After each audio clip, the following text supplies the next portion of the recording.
Nigel, I have returned from the wild. Wild time and koura. Wow, look at those babies. Yeah. What are you going to make? Well, I reckon we'll go for some koura cappuccinos. Koura cappuccino? Yeah, the idea with this is you don't get a lot of meat on a koura, you know, I mean, that's, whoa, come here. That's not really a kind of dish for a family, is it? Feed a family of 4. So you've got to make it spread. And this is a really neat idea to do something that's delicious, looks good, looks exciting, and, you know, one of those will feed a person. Well, Peter and France will be very impressed with cappuccino for their kouras, I can tell you. Okay, first of all, how do you kill a cappuccino? How do you kill a koura?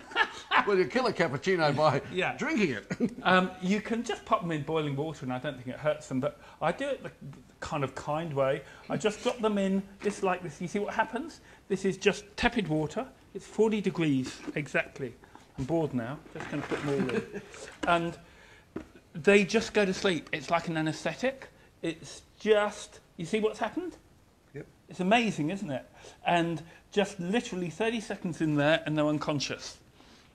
And as soon as they're unconscious, then I can hit the magic button, putting up to nuclear power, and pop the lid on, and that's done. I reckon that's there. And beautiful colour. That. Oh, look at that. Look at those. Now, what's the plan, Stan? Okay, now's the time for burning your fingers. You won't give them fingers not to burn them, will you? That's right. So we take them and just trying not to hurt ourselves. Well, in fact, they're too hot. Take them, we twist them off like that. Okay, you go and get on with it. I'll get some sauce done, you give them a twist. Okay, and what I'm going to do is I'm just going to start a burner over here, and just with a little bit of butter. They are hot. I know. I've had a marvellous day today, Nigel. Oh, Yeah, I started in Lawrence, where the national anthem music was actually written. is that right? Oh, wrong way. Oh, oh. Okay, that's going well. I can give you a hand with those. Thomas and Alex were just such delightful people at that cafe. That's it. That's it, we're done. That was easy, wasn't it?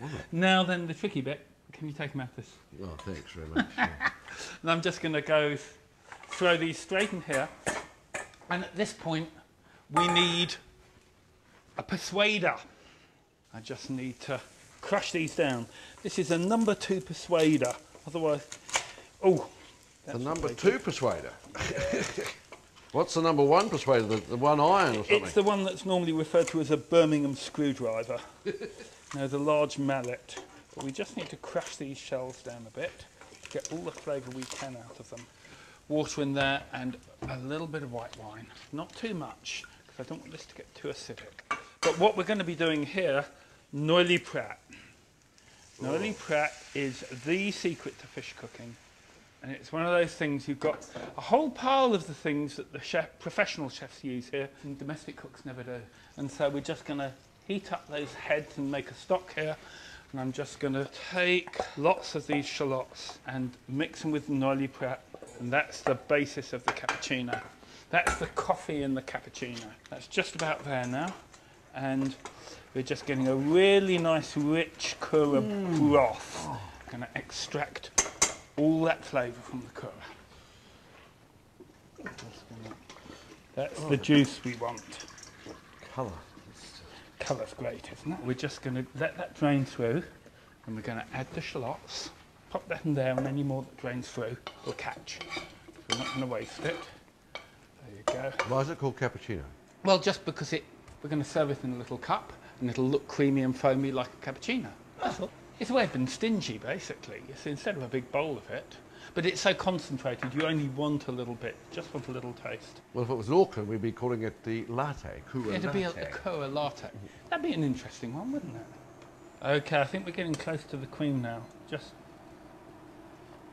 Okay, let's put some cream in.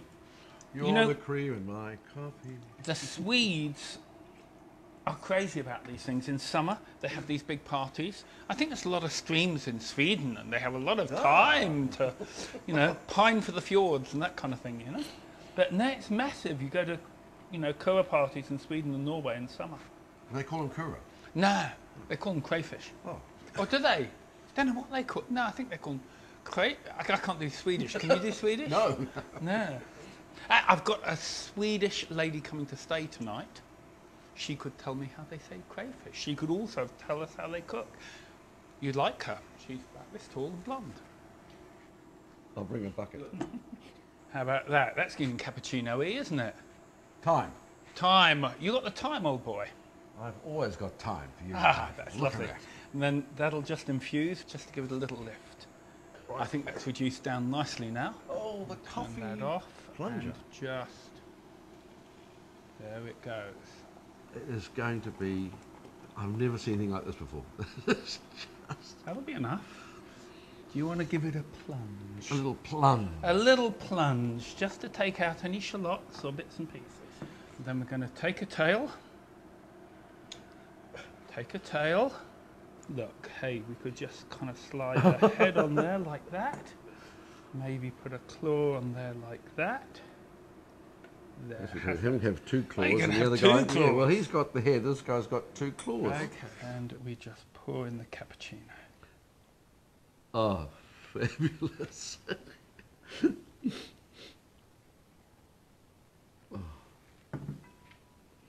Cheers. Cheers. One lump or two. I feel like an Aucklander. Sounds good though. Just dropped me. I've dropped my claw. Your own fault for having two in the first place. You got a head, and I wanted two claws.